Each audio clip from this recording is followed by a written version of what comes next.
Hello દોસ્તો, Mahesh computer technology YouTube ચેનલમાં આપનું સ્વાગત છે। આજે આપણે વાત કરીશું સીઈટીની પરીક્ષા આ વર્ષે નહીં એટલે કે 2025માં નહીં પણ 2024માં અને 2023માં તમે આપી હતી અને કંઈ પણ યોજનાનો લાભ નથી મળ્યો એટલે કે તમને શિષ્યવૃત્તિ સ્કોલરશિપ યોજના કાં તો પછી એકલવ્યની કે આ જે મોડેલ સ્કૂલ છે બરાબર, જ્ઞાન શક્તિ છે, એમાં કોઈ બી જગ્યાએ એડમિશન નથી મળ્યું અને તમે પાસ થઈ ગયેલા હતા, મેરિટની અંદર આવી ગયેલા હતા બરાબર, તો તમને આ વખતે ફરીથી રજિસ્ટ્રેશન કરવામાં આવે છે। હવે એ રજિસ્ટ્રેશન કરવાની પ્રોસેસ કોણે હાથ ધરી છે તો આપણે દેખી લઈએ। તો આ સમગ્ર શિક્ષા છે એમણે પ્રવેશ માટેની એક નવી તક આપી છે એટલે કે રીએડમિશન, સીઈટી રીએડમિશન કરવાનું જાહેર કરી દીધું છે બરાબર। એટલે કે કેટલાક વિદ્યાર્થીઓને એડમિશન મળી જવાનું છે। કઈ રીતે મળશે, એનું મેરિટ કઈ રીતે થશે, એની રજિસ્ટ્રેશન પ્રોસેસ શું છે, કયા કયા ડોક્યુમેન્ટ જોઈશે એ એડવાન્સ વાત કરી દઉં છું। નેક્સ્ટ વિડીયોમાં તમને ફોર્મ કઈ રીતે ભરવાનું એની વાત કરીશ। અત્યારે આપણે અહીંયા કઈ રીતે રજિસ્ટ્રેશન કરવાનું છે એની વાત કરું છું, તો તમને અહીંયા વાત કરી દઉં છું। થોડું આ અહીંયા ઝૂમ કરી દઉં છું, તમે આનો સ્ક્રીનશોટ પાડી શકો છો મિત્રો। હું થોડી રાહ દેખું છું। ક્યુઆર તમને ક્યુઆર દેખાય આને સ્કેન કરી શકો છો, કાં તો તમે આ જે યુઆરએલ દેખાય છે બરાબર, શોર્ટ ટૂંકી કરી દેવામાં આવી છે એ સમગ્ર શિક્ષા દરમિયાન એનાથી જ। હવે આને પર આ તમે ટાઈપ કરીને સીધા વેબસાઇટ પર પહોંચી જઈ શકો છો, આપણી જે ઓફિશિયલ વેબસાઇટ છે ત્યાંથી જ બરાબર, અને એના સર્વર પર પહોંચી જઈ શકો છો અને એના પર પહોંચી જઈને તમારે ફોર્મ ભરવાનું રહેશે। હવે આમાં છે શું, તો તમને એવું લાગશે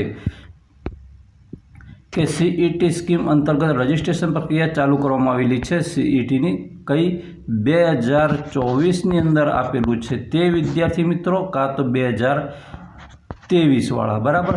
તો હવે આપણે એની વાત કરી દઈએ, દેખીને તમને એવું લાગી જાય છે અહીંયા કહી દેવામાં આવ્યું છે શોકિંગ, એકદમ શોકિંગ મેસેજ છે કે આપણને એવું લાગે કે આવું બની જ ના શકે, પણ ખરેખર એવું થઈ રહ્યું છે અને એવું જૂના વિદ્યાર્થીઓ છે એમને એડમિશન મળવાનું છે 100% ગેરંટી બરાબર।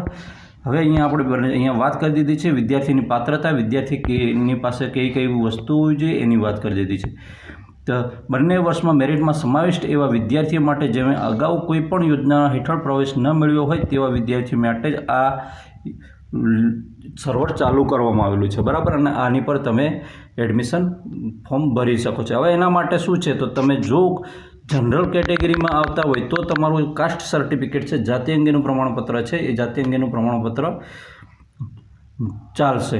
પણ જો તમે ઓબીસીમાં આવો છો બરાબર, ઓબીસીમાં આવો છો, એસસી કેટેગરીમાં આવો છો, કાં તો પછી એસટી કેટેગરીમાં આવો છો બરાબર, તો તમારે જાતિ અંગેનું પ્રમાણપત્ર સ્ટુડન્ટનું અંદર અપલોડ કરવાનું થશે। અને બીજી વસ્તુ એક એ અપલોડ કરવાનું થશે કે સ્ટુડન્ટનું જન્મનું પ્રમાણપત્ર બરાબર, જન્મનું પ્રમાણપત્ર છે એ બરાબર, જન્મનું પ્રમાણપત્ર ઓલરેડી બધા પાસે હોય જ છે, એ પણ અપલોડ કરવાનું થાય છે અને એમાંથી તમે સમાવિષ્ટ જે કઈ યોજના તમને મળે છે એમાંથી તમારી યોજના પસંદ કરીને અને આગળ જઈને ફોર્મ સબમિટ કરવાનું થતું હોય છે।